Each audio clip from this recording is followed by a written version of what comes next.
run for my money. There is nobody, no one that'll run me. So give me a run for my money.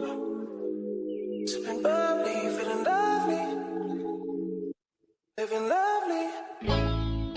Just lovely. I wanna be with you.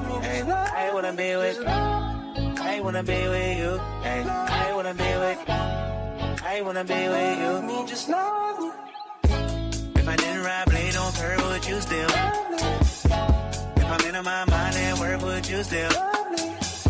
Keep it 100, I'd rather you trust me than to. Keep it a whole 100, don't got you, I got nothing. I got something. Hold up. We gon' function, no assumption. Feeling like Tyson with it. Got out Tyson with it. Only for the night, I'm kidding. Only for life, yeah, only for life, yeah, only for life. Let's get it. Hit that shoulder, me. I know it coming over me. Backstroke overseas. I know what you need. Already on 10, all money come in. I'm feeling go out. This feeling don't drought. This party won't end. If I didn't ride blade on curve, would you still? If I'm in my mind at work, would you still? Keep it 100, I'd rather you trust me than to. Keep it a whole 100, don't got you, I got nothing. Run for my money. There is nobody, no one that'll run me.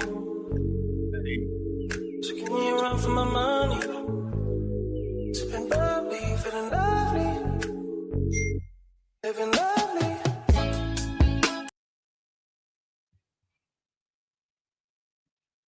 Yo, what's the deal, world? I am back. The return is now. It is here. Mykell Mathieu, the one and only, here for your new favorite show. If you haven't seen it before, this is going to be your first time. I guarantee that you're going to love it. But it's the Mykell Mathieu Show. As you saw, the Hollywood star, you're going to be a part of my journey as I reach further and further to get that Hollywood star someday. And it's going to be cool times, fun times. You're going to love it. I'm going to love it. So it starts now. Just a quick one today, episode 30. That's right. This is episode 30, and I'm getting at it. So let's get right to it. If you don't know who I am Mykell Mathieu, a Black journalist, podcaster, host, multimedia journalist here in Los Angeles, California, here to give you some great content. And as you know, it is championship weekend. We got some great football coming up this weekend. Some of the better football we're going to see all season. The Los Angeles Rams is going to be traveling to Seattle to face off against the Seattle Seahawks. It's going to be a great game. I can't wait for it. And of course, the Broncos will be hosting the New England Patriots. And I'm going to start with the LA team, the Los Angeles Rams, a team that at the beginning of the season, if you go back on the episodes, you listen to my show, The Misfits Live, with me and my guy, Elam, you're going to see that I've been saying all along that the Los Angeles Rams, will be in the Super Bowl. They're one of the better teams. They're ballers. They do their part, and they're there. They have a chance. To me, they should be the favorites, but Vegas is leaning towards a home team, which makes a lot of sense. But the Rams are ready to go. They owe the Seahawks. They should have beat them on Thursday night, which would have helped them to secure home field advantage, but it didn't happen. Now they get their get back, and they're going to have a chance against the Seahawks to get to the Super Bowl there in Santa Clara. And I love this matchup. It's going to be fun, a divisional matchup. Two teams that hate each other. Two teams that are going to go in for the kill. It is going to be great, and I hope you guys are ready because Rams Seahawks is going to be a great game. And I don't want to sound like a homer or want you to think that I'm a homer, because if you don't know, I'm a Kansas City Chiefs fan. So who wins, it doesn't matter to me, even though I would love to see LA win. Of course, I show up to LA's parades. I have to cover them as part of my job. But man, I think the Rams are going to take this. I think that the Rams can run the ball. They can pass the ball. Their defense can do some things. They have won some nail biters over the Panthers, over the Chicago Bears, and I think that they are ready to go and go crazy with this matchup, man. And it's going to be a fun game. And if you are able to check it out, you need to make sure that you check it out because it is going to be fire. I say the Rams win by 7 points, 27-20. The Los Angeles Rams take care of business, led by potential MVP Matthew Stafford. I believe Puka gets back in the end zone. Devontae Adams is going to find the end zone. One of these teams' defenses is going to make a play, and that play is going to be the difference on who gets to the Super Bowl or not. And I'm leaning that the Rams defense is going to make a play, and they are going to knock off the Seahawks there at home. But now we got to take you to the AFC, over to Denver, where the Denver Broncos will be hosting the Patriots without their star quarterback, their starter, Bo Nix, who is going to be out, man. It really sucks for them because, hey, they had a chance. Like, if healthy, they would have had a chance to get to the Super Bowl, man. And it really sucks. It truly sucks for Bronco fans that you don't really get to see your full team do their part. But I still think that they have a chance. A lot of people are like, yo, it is going to be a blowout, that they have no opportunity to knock off the Patriots. But I think that if Jarrett Stidham can just protect the ball, not turn the ball over, that there's a great opportunity for the Broncos to pick up a win. If they make it an ugly game, low scoring, 13-10, 17-13 type of game, that the Broncos truly have an opportunity, because that defense is great. It's opportunistic. They cause turnovers. You see what they did to Josh Allen. The reason why he is sitting at home, because they can wreak havoc. And the Patriots haven't looked like the greatest of great teams to me in the postseason. They have really struggled when it comes to just playing the game, man. I think that they struggled last week, even though they found a way to win. They just got such a legendary stinker from your boy CJ Stroud, which was a very embarrassing performance. But I just believe if the Broncos can do their part defensively and have a great game, that they have an opportunity to win. But without Bo Nix, it's hard to choose against, it's hard to choose them to beat Drake May and the Patriots. I just think that they're well coached by Mike Vrabel. They can run the ball, pass the ball. They can get stops. They can do a lot of really good things. And, I believe that, they are going to show up and show out. If Drake May and them struggle, though, offensively, there is a chance that they can come up short. But I believe that it's going to be Rams, Patriots in the Super Bowl, rematch of the last time Brady won with the Patriots, rematch of the first time Brady ever won with the Patriots. Is going to be part 3, but this time Drake May leading the way. I think the Rams are going to win 27-20 over the Seahawks, and I believe that the Patriots win, I'm going to say 20-14. I think that they're going to do just enough to pick up a victory. They do a lot of good things. Like I said, they're well coached. They're a team that can run the ball, pass the ball. I'm just very, excited about this. Of course, I think the playoffs are missing Patrick Mahomes. I don't care what anyone say. If Patrick Mahomes was playing, that it will be a much greater story. It's like with the NBA. Anytime if LeBron makes it to the finals, it's a bigger story. He's the biggest name, and that's how it is in the NFL. The big story, the big name is Patrick Mahomes, but he's not there. But I don't want to make it about him. I'm going to make it about the Pats. I'm going to make it about the Rams. I believe that they find a way to pick up wins on Sunday and get themselves in the Super Bowl. Then I'll be in Santa Clara talking to these guys and having content for you on my Instagram X account, sharing it through the Misfits Live and all of that, man. So it's going to be a great championship weekend. I can't wait to see some real good football. But y'all can always let me know who you got. You can reach out in the comments. You can hit us up, the Misfits Live. Let me know on my show, the Mykell Mathieu Show, which is back and returning. You're going to see my face again every Wednesday, talking sports, culture, and so much more. And then, of course, on the Misfits Live, where we drop and we give you some fire, man. So I hope y'all are ready for that. But it's not just championship weekend with the NFL. The reason why the NFL is great, because it never dies. Football continues to have storylines that are out there that we continue to follow as fans, as journalists. and whomever else you are when it comes to the game of football. With the Chargers, they made a surprising move. Everybody thought Mike McDaniels was going to try to go for a job as a head coach, but he's an offensive coordinator. Now he is going to be the offensive coordinator for the Los Angeles Chargers, and I love, love, love this move. I believe that it is a move that is going to help the Chargers. They just need something different with their offense. They need a spark. They need a guy that's going to think outside the box, come up with some things that you've never seen to kind of make the game easier for Justin Herbert. We always talk about Patrick Mahomes. We know what Andy Reid and those guys has been able to do to make the game easy for him. The same thing is going to happen with Mike McDaniels with the Chargers. They got to get some weapons, of course, because they need some pieces. Like Mike McDaniels went crazy. He had Waddle. He had Tyreek Hill. You have HN with the speed out of the backfield. You see what he was able to do at tight end with Darren Waller. So now he's going to come. You got Gatson. You have Johnston.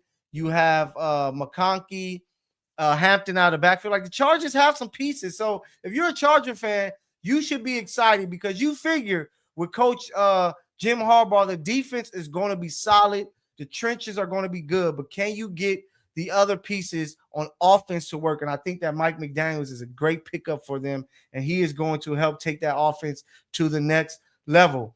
The news, we got it today. It's official now for the Chiefs, for my Chiefs Kingdom people out there.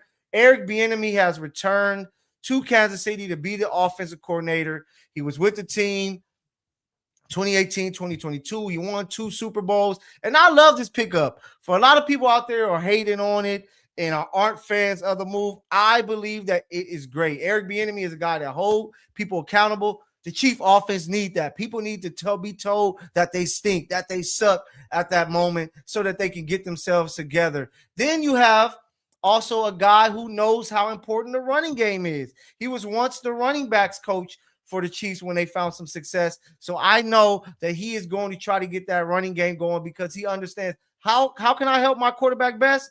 Give him a really good running game that can take this team back to the promised land. And that's why you're going to hear a lot of Jeremiah Love talks, because if you get Jeremiah Love with Patrick Mahomes, Eric Bieniemy, Andy Reid, it is going to be a problem. And from Travis Kelce, where, you know, he was on his podcast and he was saying it excitement. He can't wait to see Coach Bieniemy back in the locker room. So it sounds like he may be thinking of staying pat and trying to, you know, not leave out on a sour note like they did with the way this season went. So Mahomes, Kelce, Bieniemy, them back together, it can be nothing but a good thing. So I'm excited for that. And for all you crazies out there in the Chiefs Kingdom who's turning on Andy Reid for this hire, you are out of your mind. Do you remember what the Chiefs were before Andy Reid? That guy came to the Chiefs and made the Kansas City Chiefs a winner. He made the offense every year, for the most part, be one of the top 10, top 5 offenses, and he got the team to win the division so many times straight. Let's not be spoiled, Chiefs Kingdom, and talk down on Andy Reid like he didn't bring 3 Super Bowls to the Chiefs. Yes, he has Patrick Mahomes, and I understand that, and most people out there understand that, but this guy made a Super Bowl before Patrick Mahomes. He was winning with Alex Smith with the Chiefs. So we just got to take it easy. Andy Reid knows what he's doing. Bringing back Eric Bieniemy is somebody, you don't think he didn't talk to Patrick Mahomes and say, hey, what you feel about bringing back EB? And I know Patrick Mahomes is like, I love it. Let's get to work. Let me get healthy so I can be there week one so we can try to get a championship. So for you Chiefs Kingdom people turn on Andy Reid, shame on you. Stop being spoiled. The guy is a champion. The guy is a winner, and I expect him to figure it out with the Chiefs. The Buffalo Bills, they are looking for a new coach. Who knows where this search is going to take them? Sean McDermott is no longer there. Josh Allen, you know, he's going to try to figure out a guy that can then work for him. I know they're going to talk to him a lot, but I wouldn't fully blame everything on McDermott because he got them as far as he could. Sometimes you need your quarterback to be special to put you over the top, and it just didn't happen for Josh Allen. This was supposed to be the year. Josh Allen had no Mahomes in the way. This was supposed to be the year. He didn't have to face Lamar. He didn't have to face Joe Burrow. It was Bo Nix who took him down. And a lot of the blame has to be on Josh Allen. You turn the ball over 4 times, that putrid fumble to end the half where you just awarded the Broncos 3 points, which they end up winning by 3 points. You have to be at your best and at your peak. So no matter what coach they bring into Buffalo, Josh Allen is going to have to be special, and that's the only way that this team is going to be able to win a Super Bowl.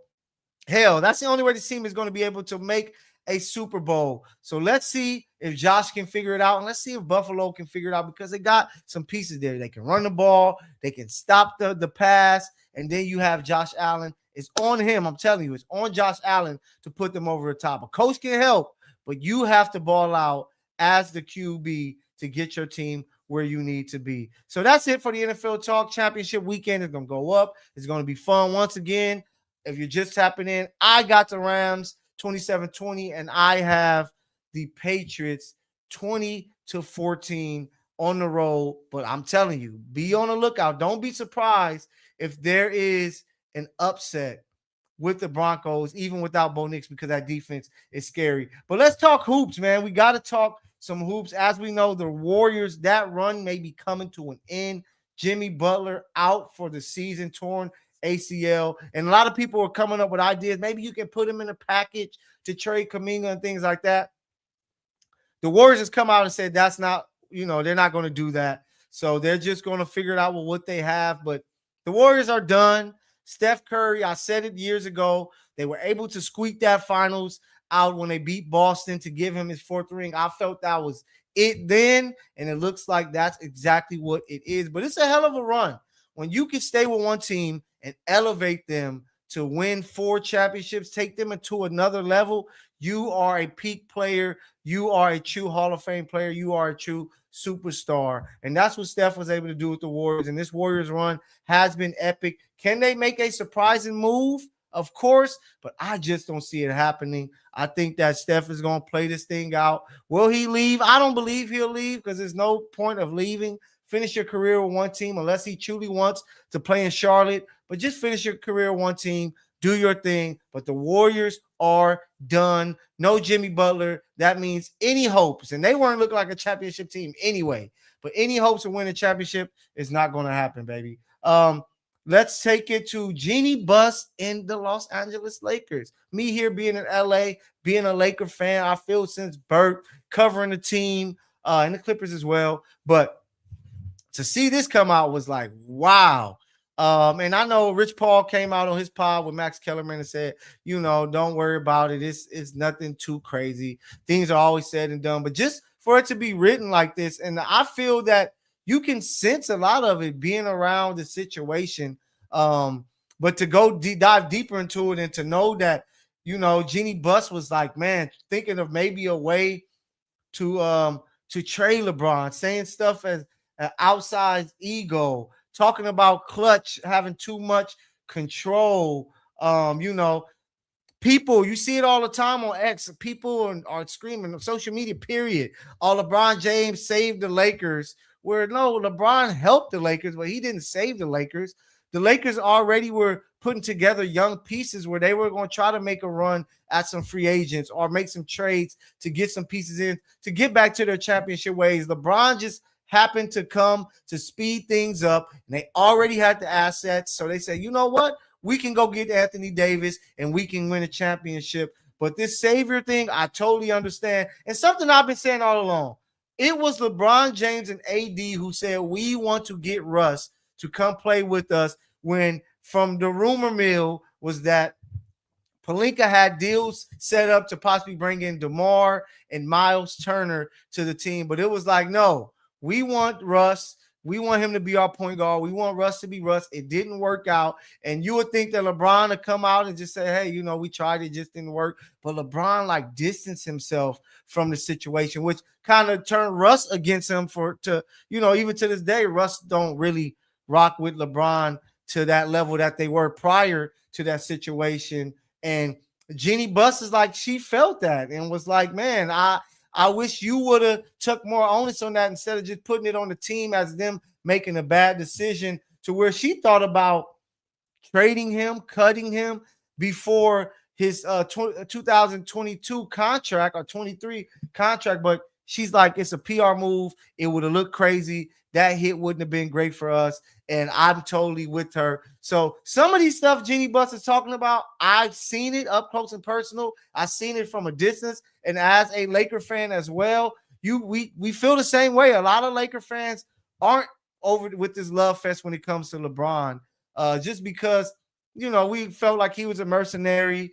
He never really has embraced being a Laker, and some of it, fans hasn't truly embraced him, and I understand that.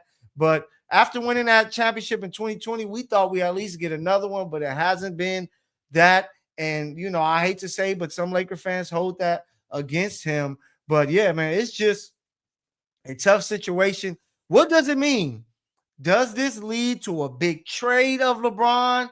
Right? Is this something to be thrown out there so we can push towards that to where now LeBron can be disgruntled and say, get me out of this organization where the governor of the team is talking about me? It's going to be spicy, so it's something to follow along. And of course, as always, I will have whatever information I get and I will put it out to the world so that you guys can know. But there's some great hoops that's going on today. I know Cleveland is playing Charlotte right now. Last time I checked, they're smacking them up. But it's going to be some great hoops. Lakers, Clippers tomorrow. I'll be in the building for that. Into it, Dome. If you got a question, hit me up. DM me on Facebook, Instagram, X.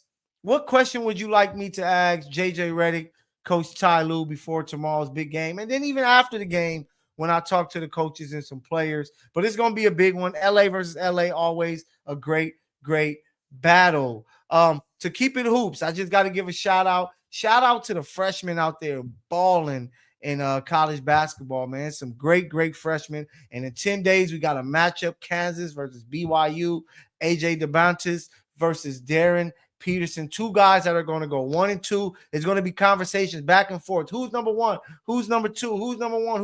You're going to hear that all year long, all the way up until the draft, until the pick is made, because those guys are truly franchise-altering players. So shout out to college hoop. UCLA knocked off number 4 Purdue at home, so that was a big win for them. It's just some great college hoops going on. I can't wait to see more. March Madness is getting closer and closer. We just saw the college football playoffs come to an end. Indiana knocking off Miami, picking up the victory. And the question is, are they the greatest college team ever? And I already, if you go listen to the latest episode of the Misfits Live, I have my thoughts and take on Indiana and what I feel about them. I just felt that, they kind of found a loophole. We're going to get all these older players. The average roster is 23 years old. The Green Bay Packers and the NFL team average roster is 25. That means just 2 years younger than that. They got these veteran players, more mature guys, and they put together some pieces. They're good. Some of them are really good, and they knock off Miami. They win a championship, and it got people talking. Are they the greatest team ever? They go undefeated. They win the Big Ten. They run through that. They run through the playoffs. And I'm like, hold your brakes, not so fast. Excuse me. There's been too many great teams in college football. Too many great teams. And when I think of great teams, I'm going to just talk about the teams that I've seen with my own eyes that I would choose in front of Indiana, even though they are really great. I'm going to start off with recently Joe Burrow's LSU team. That team had studs at receiver. You had Clyde Edwards-Helaire at his peak out of the backfield. And Joe Burrow, who had an all-time great quarterback season. The defense had beasts. And when I look at all-time great, say you're the greatest of all time, you got to, of course, go undefeated, but you also have to put out a bunch of first-round picks, guys who start at the next level to let you know that they were really peak performers. And you see that from this LSU team. All the big-time names that were first-round picks, all the big-time names that are balling at the next level, and they have that. So is Indiana better than LSU? No, not to me. Matt Leinart and Reggie Bush's USC team, another team, a bunch of first-round picks, a bunch of players who were successful in the NFL, a team that probably not only was the best of its era, but had the most swag and the most talked about team of that era. USC for sure. That team, Matt Leinart, Lindell White, Reggie Bush, Dwayne Jarrett, all those guys on defense. I'm putting them above Indiana. And then last but not least, the 2000s Miami team. That team, you talking about studs, Hall of Famers, first rounders, all throughout the roster. The only position that was suspect was the quarterback, Ken Dorsey. But even Ken Dorsey was, a solid piece. Now he can be your offensive coordinator for an NFL team. But the talent that Miami team had was like no other. So I love Indiana. I know that we're in a recency bias era more than ever, but we have to be honest and speak on truths. And I'm going to tell you right now, Indiana is not the greatest team ever. I didn't even mention teams that I didn't even see, because either I was too young or I wasn't even born yet. But I'm going with those teams from the era of ball that I've seen. Miami, 2000 Miami, Bush and Liners, USC, and Joe Burrow's LSU team. Those are the teams I feel are greater than Indiana. But as always, here with the Misfits, whether it's myself, it's Elam, Jude, or anybody else under the squad, man, we're more than just a sports show. We talk about whatever is hot out there and whatever that needs to be discussed. And, this is the return episode. So, I want to talk about some fun stuff. I got to give a shout out to Marvel. They're getting it together. Doomsday is building up to be something spectacular. The trailers have been fire. I'm really enjoying them. I can't wait. Like, if I can jump and freeze myself and pop back out in December, I would, because I can't wait to see that movie. But I guess I'm going to just have to take my time like the rest of the world. And we're just, a lot of people just trying to figure out, a lot of nerds out there trying to figure out what this movie is going to be about, what we're going to see, who we're going to see. So it's a lot of excitement there for the Doomsday movie. And then we still haven't got a trailer for Spider-Man yet, which comes out in the summer. So Marvel, good job. Keep it up. But we got to talk some hip hop, baby. As you know, I am a hip hop head. Just like loving sports and the Lakers and, certain teams feel like since birth, hip hop has been the same. Once my little ears is able to say, yo, what is that? I've been a hip hop head. So I got to give a shout out. J. Cole dropping the fall off next month. And a lot of people talking crazy. Like, man, he better not come on here talking about he's the best, this and that. He is a rapper. That's what rappers do. Rappers get on a mic and talk spicy and say, hey, I'm the best. Because I know he dropped out of the battle. Y'all, everybody out there, Drake lovers, wanted him to team up and double team Kendrick because Drake needed that type of help. But that's not what he did. He dropped out. He apologized, said, man, I'm tripping. This ain't even my situation. I'll let y'all do what y'all do. I respect that. Now I expect him to come on here and rap crazy and do his thing and show people that can't nobody rock with him. And not only that, make really good music. And hell, I would love to see J. Cole come out and talk greasy about Kendrick and Drake and say, y'all dope, but, I'm better than y'all. Enough of that J. Cole talking about, I'm the third guy in the race or, I'm looking up to these guys. No, you're a guy that has the flow, the lyricism. You can make great music. You should be coming out saying, man, I know I didn't jump in that battle, but I'm here to tell y'all, even though I'm leaving with this, I'm better than these guys. And I've always been like, talk greasy. It's a part of rap. Jay-Z lost to Nas. We didn't want Jay-Z to just fall back and say, oh, Nas got me and just, just move a different. No, still talk greasy, talk your mess, because you could come up after this. If he drop a classic album, people aren't going to be talking about the fact he apologized. They're going to be talking about how great the fall off is. And got me a little worried. I ain't going to lie to you. It got me a little worried is that it's going to be double disc.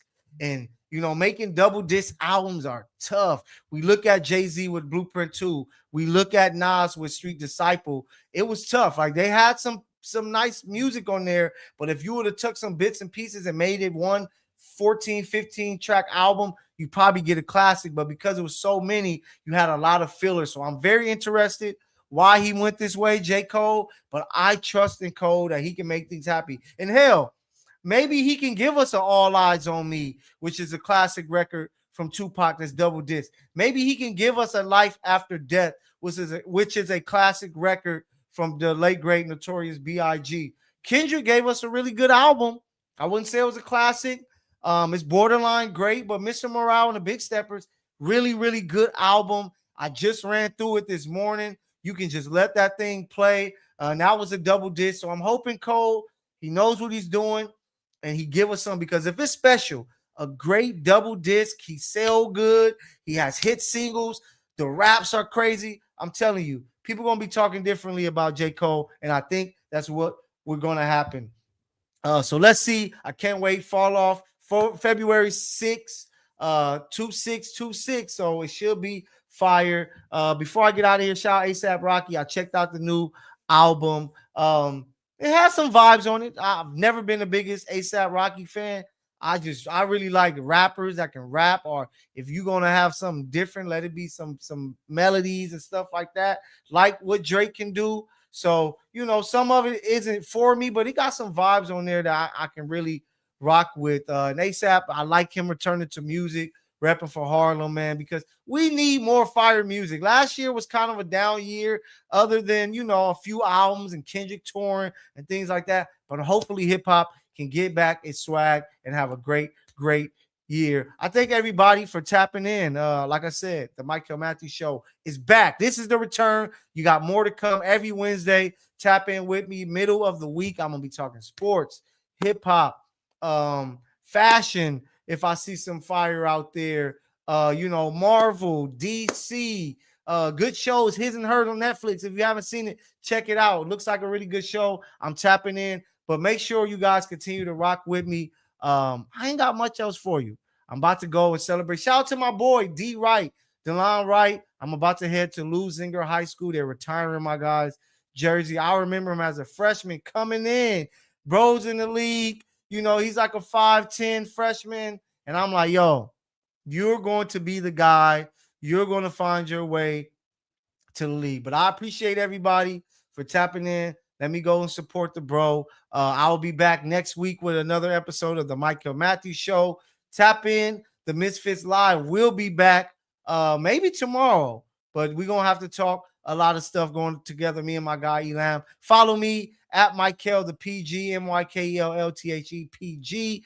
If you want to follow me on Facebook, Mykell Mathieu, last name Mathieu. Like I said, you're going to see more of me. So I hope y'all ready. Tell your mama, tell your daddy, your auntie, uncles, cousins, brothers, sister, best friends, your dog, cat, whomever, that the Mykell Mathieu Show is back. Is more heat for you. So I am out of here. Enjoy the rest of your day. Have a good one, baby. I